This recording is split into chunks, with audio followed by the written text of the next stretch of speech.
Hi guys, இன்றைக்கி நம்ம என்ன பார்க்க போகிறோன்னா ஒரு அவுல் கொழுக்கட்டை தான் பார்க்க போகிறோம். இது வந்து நம்ம ஒரு சிகப்பு அரிசியை வச்சு செஞ்சால் கொழுக்கட்டை. இதுக்கு வந்து நமக்கு அடுப்பு தேவையில்லை.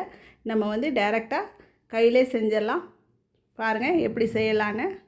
அதுக்கு நம்ம வந்து ஃபஸ்ட்டு என்ன எடுத்துக்கிறோன்னா அவுல் எடுத்துக்கிறோம். ஒரு கப் அவுல் எடுத்துக்கிட்டோம். அதை நல்லா பவுட்ரு பண்ணணும். மிக்சியில் போட்டுருங்க. போட்டுட்டு பவுட்ரு பண்ணுங்கள். பவுட்ரு பண்ணி அதை ஒரு டப்பாவில் போட்டு வச்சுருங்க. அதுக்கப்புறம் இந்த அவலுக்கு வந்து பவுட்ரு போட்டாச்சு. இப்போ இதுக்கு தேவையானது தேங்காய் பால், தேங்காய் துருவல். அதுக்கு நம்ம தேங்காவை வந்து நான் கட் பண்ணி போட்டிருக்கேன். நீங்கள் துருவி கூட போடுங்க. இதை மிக்சியில் ஒரு சுற்றி எடுத்து வச்சுருக்கேன். அதை வந்து நம்ம துருவின தேங்காய்க்கு பதிலாக நான் வந்து இந்த மிக்சியில் போட்டு இது பண்ண தேங்காவை எடுத்து வச்சுருக்கேன். ஒரு 3 ஸ்பூன் அளவுக்கு எடுத்து வச்சுட்டேன்.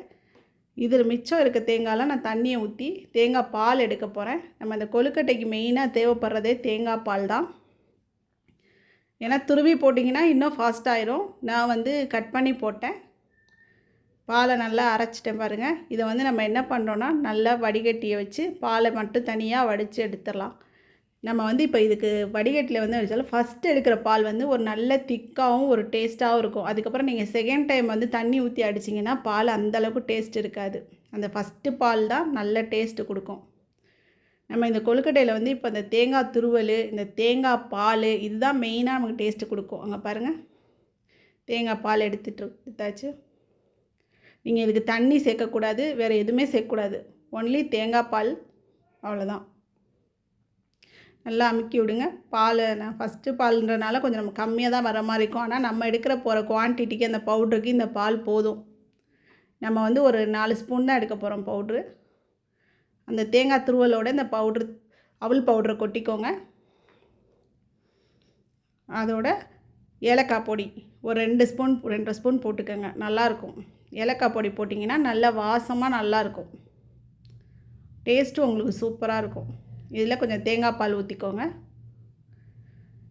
நமக்கு இந்த குவான்டிட்டிக்கு தேங்காய் பால் இவ்வளோ தான் ஊற்றணும், நிறையா தேவைப்படாது. அது இல்லாமல் நம்ம நாட்டு சக்கரை வேறு போட போகிறோம். ஸோ அதனால் வந்து இன்னும் நமக்கு வந்து அந்த வாட்ரு வந்து லெவல் வந்து கொஞ்சம் அதிகமாக தான் கொடுக்கும். நம்ம நாட்டு சக்கரை போட போட கொஞ்சம் தண்ணி விட்டால் தான் செய்யும். ஒரு நாட்டு சக்கரை வந்து நம்ம ஒரு 5 ஸ்பூன் எடுத்துக்கலாம்.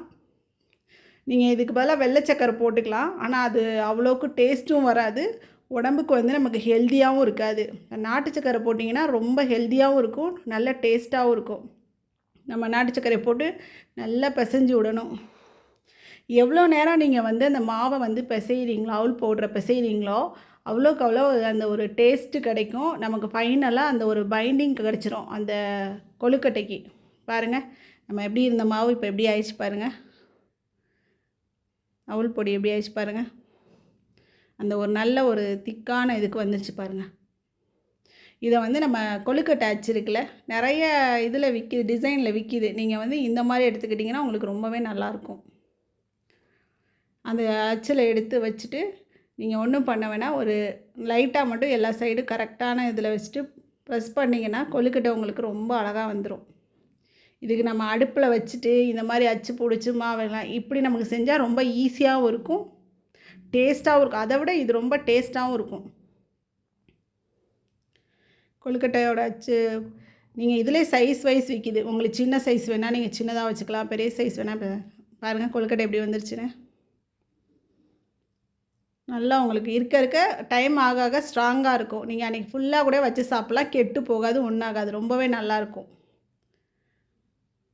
குழந்தைங்களாம் விரும்பி சாப்பிடுவாங்க. நம்ம வந்து நார்மலாக அந்த கொழுக்கட்டை கொடுக்குறதுக்கும் இப்போ நம்ம தேங்காய் பாலில் செஞ்சு அதில் டேஸ்ட் வந்து ரொம்பவே நல்லாயிருக்கும். பசங்களாம் நல்லா சாப்பிடுவாங்க. பாருங்கள் நம்ம கொழுக்கட்டை எப்படி இதாகிடுச்சுன்னு. அப்படியே எல்லா கொழுக்கட்டையுமே ஒன்று ஒன்றா செஞ்சுங்க. பாருங்கள், பார்க்கவே நல்லாயிருக்கு பாருங்கள். கண்டிப்பாக ட்ரை பண்ணி பாருங்கள். அடுப்பில்லாத சமையலில் இந்த கொழுக்கட்டை ஒன்று கண்டிப்பாக செஞ்சு பாருங்கள்.